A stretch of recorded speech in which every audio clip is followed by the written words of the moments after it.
So magandang araw po sa ating mga pasyente, no, sa GEMC Dialysis Center. So isa ko pa laging paalala sa inyo na importante po na masukat ninyo ang mga likido or tubig o maaari mang sasabaw na kinakain o iniinom ninyo. So importante po yan na hindi po makongest ang inyong katawan at hindi po mahirapan ang inyong katawan during the time of your dialysis, lalo na kung kayo po ay isasalang. So for CKD or chronic kidney disease clients, stage 2, 3, and 4, lower than 1 liter po ang iniinom na tubig. Paano po ba ang gagawin ninyo para po maging eksakto po yung inyong pag-inom ng tubig, no? Or kung sabaw man yan, no, maisama nyo sa computation ninyo.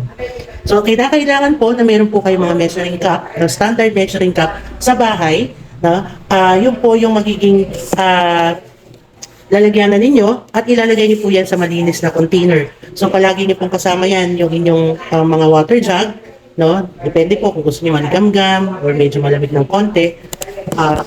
Kailangan po sa isang buong maghapon, ang makakonsumo niyo na lang na inyong tubig is lower than 1 liter or equivalent to 1,000 ml or lower than that, no? Tempuhan lang po. Kunyari po ay feeling niyo bloated kayo sa 1,000 ml or 1 liter, kailangan po i-lower ninyo ang inyong likidong iniinom. Gayon din po, meron pong mga pagkain din na masabaw, kailangan din pong isama nyo sa komputasyon nyo sa bahay. Lalo na po ito, importante din po ito sa mga pasyente natin na second or 2 sessions na po ang ginagawa nila na pagsasalang or kanilang hemodialysis, no? Kailangan po makompute nyo yung mga pagkain or lalo na yung mga liquids na kinakain nyo at iniinom. I-measure nyo po mabuti. Assuming po kung kayo po ay nagkukonsumo ng 500 ml, no? Kalahati po ng 1 litro or kalahati ng 1,000 ml na tubig, kailangan po ay meron na kayong naka-standby palagi, no? Early in the morning, nakatimpla na or nandiyan na po yung liquid, no, or water ninyo para po at the end of the day, no, makikita nyo, konting sip lang, small frequent feeding ang gagawin nyo, unti-unti lang yung pag-inom para hindi po maubos kaagad yung inyong water, no? May it be warm water or cold water. And of course, kailangan din po maidagdag ninyo yung mga kinakain o yung mga may sabaw, no, yung mga nilaga, sinigang, no, kailangan po maidagdag sa komputasyon or kabuuan ng inyong water intake or liquid diet in a day. No? Para po pagdating niyo po dito sa ating center, may report po na ito po yung nakain or nainom ninyo para po malaman natin saan ba pwedeng magkulang, no? Maaaring sa pasyente na nag-over sa solution or nag-over sa pag-inom ng tubig sa sobrahan ng kain, kaya yun, pagdating dito ng pasyente, bloated na po talaga siya. No? Example po yung isang ating pasyente, no, na-miss niya po yung kanyang dialysis ng 1 day. So, ang nangyari po sa computation po, almost 3 liters and 800 ml.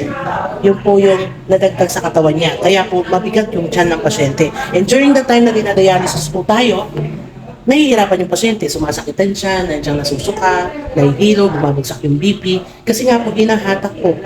There is a pressure, no? Hinahatak ng mismong dialysis, yung liquid na dapat ilabas natin sa ating katawan. So number 1 po talaga ang disiplina. Disiplina sa pagkain, no? Whether we like it or not, kailangan po talaga na madisiplina tayo sa pagkain. Lalo po ito, no? Yung tinatawag nilang small frequent diet. No, small frequent meal, no. So kung inom ka ng tubig, kung maaari lang kahit madalas pero unti-unti lamang. No, ganun din po sa pagkain ninyo, konti pero madalas. Kung sa pagkain niyo po allotted at around 4 or 6 times kayong kumain, pero konting-konti lang po. Ganun din po sa inyong pag-inom ng tubig. Hindi niyo po kailangan inumin kaagad 1 litro at pwede mo makongest kaagad or mahirapan ang inyong sistema, lalo po ang inyong kidney. Ito rin po ay isang babala or causus para po sa may mga sakit sa puso, yung mga lumalaki yung puso na pasyente natin, no, yung may mga diabetes. Kaya po importante, small frequent diet at nailahat na po natin sa inyo yung mga bawal na pagkain na hindi po allotted para sa CKD client. Yun po ay isang paalala mula sa GEM Dialysis Center. Nawa po ay disiplina tayo na right after ng ating dialysis, no, makapabuhay tayo ng normal, maging kahit paano magsigla ang ating katawan, hindi maging mabigat na makikita natin na pagdating dito ng pasyente is latang-lata. So number one po talaga ang disiplina. No? Ang disiplina po ay isang kaluwagan para sa inyong lahat. And so far, yung mga pasyente po na nagko-comply sa mga medication natin, very very good po kayo. No po. Nakakatulong din po ito na hindi sumama yung pakiramdam, mag-shoot up yung blood pressure ninyo. So importante po na mag-comply po kayo sa medication.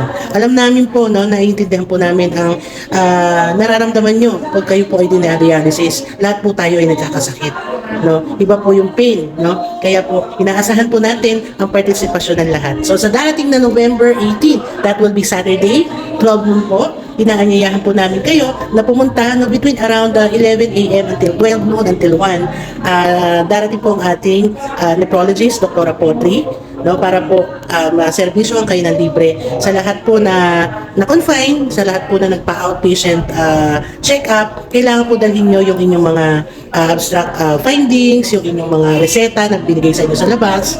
Gayon din po yung inyong mga laboratory test na importante po yan. Let's comply para nang sa ganun ay bumaba pa po yung ating buhay at ma-enjoy natin ang pamilya, ma-enjoy natin ang bonding, no, ang araw-araw. So let's always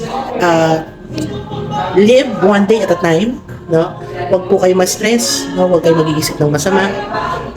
Be prayerful. Yun po yung number one na dapat natin gawin sa ating pang-araw-araw na buhay. Live one day at a time.